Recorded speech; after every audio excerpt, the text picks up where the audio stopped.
2012 সালে মেয়াদ শেষ হয়ে গেছে। আমি কি ভুল বলতেছি নাকি? আপনি একটু পড়েন তো। না না, দেখেন তো 2012 সালে মেয়াদ শেষ হয়ে গেল নাকি? এটা 13 সালে মেয়াদ শেষ। কত সালে? 2013 সালে। এটা কত সাল? 10 বছর কোথায়, 12 বছর হয়ে যাচ্ছে। কয় মিনিট হবে এখানে? 10 মিনিট, তাই না?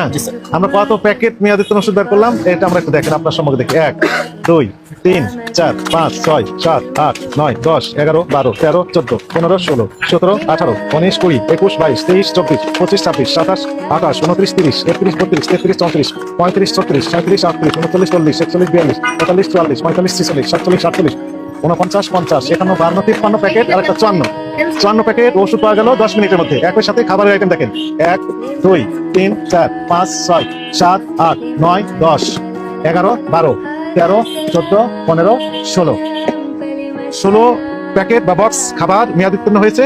আর এখানে ওষুধ পেলাম কত বক্স? 54 প্যাকেট।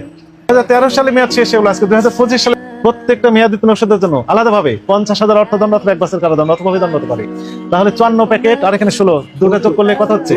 70 প্যাকেট। 70 গুণ 50,000 যদি আমরা ধরি 35 লাখ টাকা জরিমানা হতে পারে, অথবা 70 বছরের কারাদণ্ড হতে পারে। মানুষ তো 70 বছর বাঁচে কিনা আল্লাহ জানে।